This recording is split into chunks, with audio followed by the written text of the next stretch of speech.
Good morning. I am up here on Starr Mountain, which is one of the mountains you can see from our house to the north of Big Frog in Chilhowie. And kind of speaking quietly and listening, because I'm not one to like freak out, really. I do a lot of hiking by myself. But I just heard something up the mountain here, a little howl kind of sound that I've never ever heard before. And of course everybody freaks out for, the mythology that there's a Bigfoot in these mountains. And I've always kind of laughed that, yeah, okay, whatever. But who knows?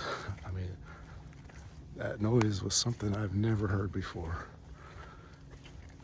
It was kind of, kind of like a hoot. Not real high pitched, but not real low pitched either.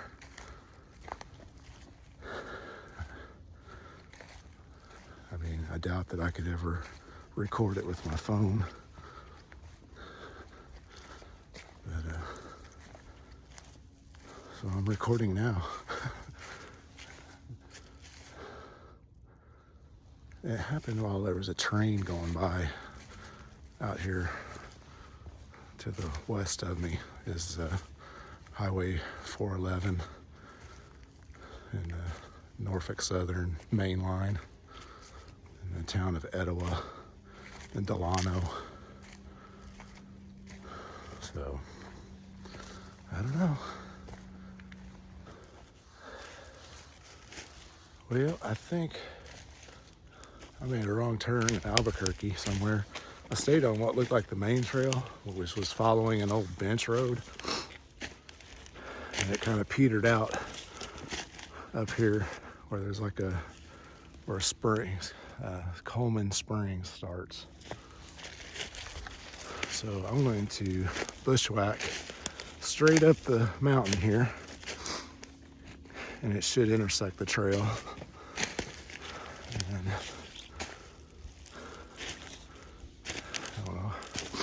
not too far, only a couple hundred feet in elevation, looking at the contour lines on the map. So I wouldn't try this in the spring or summer when everything's all the vegetation. But right now with all the leaves off, not too bad.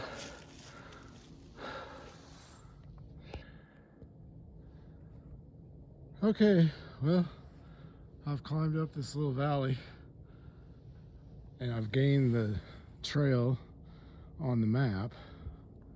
As you can see, it's not a very well-traveled trail. Goes right through here. So, yeah, I don't know if I'm going to go on up or not. I told myself at about 10:30 in the morning I was going to turn around and head back because I got places to be this afternoon. So I'm probably going to start back on the trail right here. Let's try this again. Whatever I just videoed all disappeared. So I would not recommend this trail, at least not after you get past like the wide bench and the road bench that you follow up, and then where it petered out, and then where I bushwhacked up the mountain about 300 or 400 vertical feet to get back to the dotted line on my map that said that's where the trail was. Well, I did that. I got up there, and yeah, there was a little bit of a bench trail, and I followed it coming back down because I'm running out of time. I need to get back. I got places to be this afternoon. And anyway, that petered out. So I kind of bushwhacked down to another spot where the trail shows where it's going to be. So landed on another bench, little bench road. followed it petered out.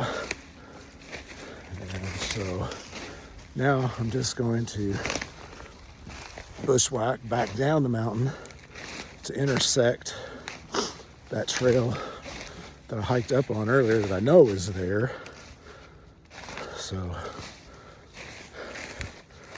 yeah, and this is a lot less steep of a grade that I'm hiking down right now compared to what I went up, which is great because if I had to go down that same spot where I went up, man, I mean, it's just like basketball-sized boulders that are underneath the leaves, and they roll out from underneath you, and makes it very difficult and dangerous. But so far so good. It's been a good adventure. I mean, getting to hike off trail, and that just adds to the adventure. Definitely would not be doing this in the leafy season because the trail would absolutely be obscured, because like little sections of the trail that I have found is just full of saplings and small trees. I mean, the trail must not get used at all, because in the summer those would have all been full of leaves, and you couldn't even see the ground. You'd just be hiking through the woods, through waist high trees. So anyway, I filmed this to make a so-called short video, but it's all in this vertical format, which is supposedly the way they want us to do it these days. But I think I may just make a longer form video if I do it all, I got to keep all this stuff for my posterity, as if anybody cares.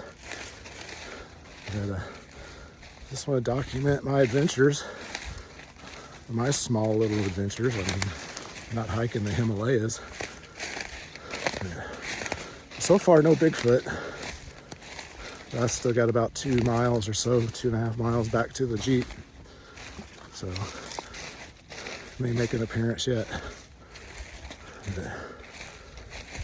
And since I'm just rambling on here,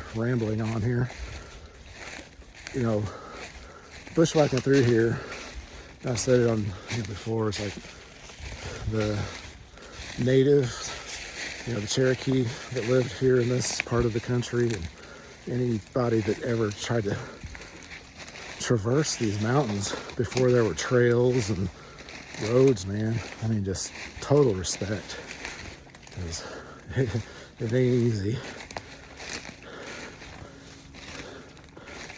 And that's why I'm out here doing this. Is, man, I've been putting on some weight.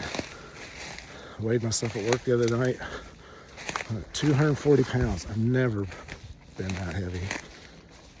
And I know it's just because I've been less active after I hurt my knee back in September, just using it as an excuse to sit on the couch. But, man, it just feels so good to get out here and just get lost. I mean, I am not lost. I'm looking through the woods right here, and I can see, I don't know what this factory is. The big steam cloud coming off of it. If I kept walking west with the sun behind me, I'd eventually come out to highway. So, you're never really lost. Especially if you keep your wits about you. That's what they always talk about, the reason people get lost out hiking or whatever is they freak out. And I can understand it. I mean, this happened to me a couple of times, especially when I was living in Wyoming and hiking some of those really, really remote areas. You get that sense of something coming over you. And it's the fear or whatever. You kind of start losing your rational thinking. So that's why I love doing this. It just keeps you sharp. Everything in our lives is just meant to dull our senses down.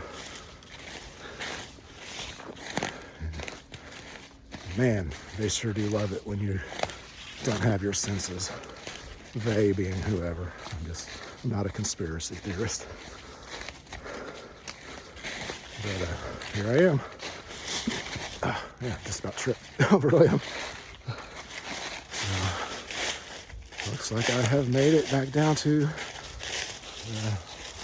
main trail. So see, it wasn't too long. I would have been talking for 6 minutes, 7 minutes.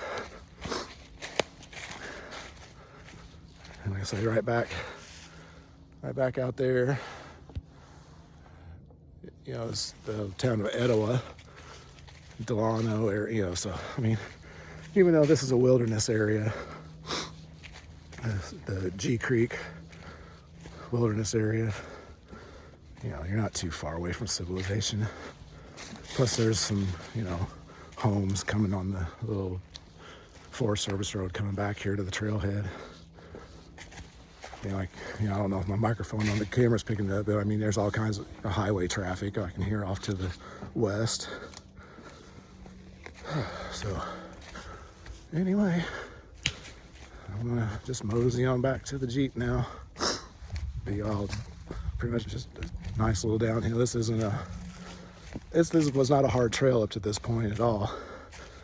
It'll be a nice little stroll just to bring the family and just get out, because it's a pretty wide trail now.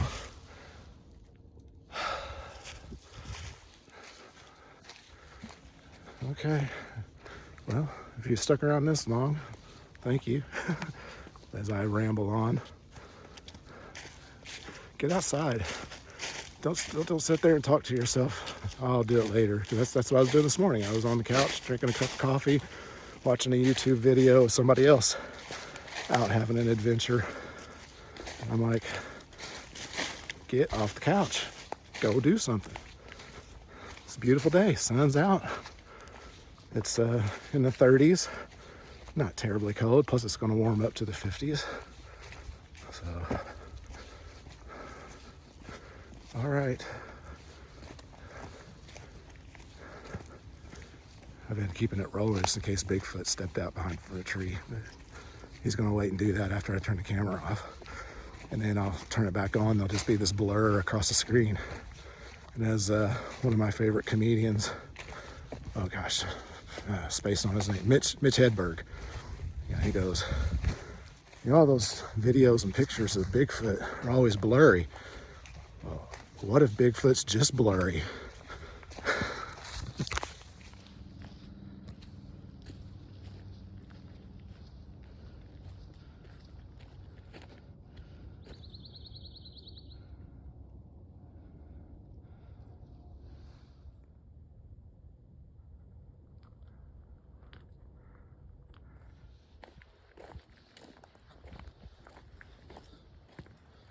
One thing I love about hiking in winter are backlit beech trees. And they're just like a lantern glowing in the forest. See, the sun's right behind it. Just provide that little bit of warmth and beauty, you know, with everything that's other than the pine trees, of course, that's dead.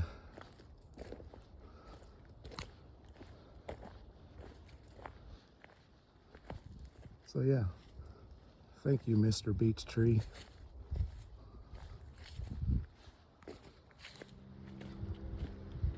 I just love being in the mountains.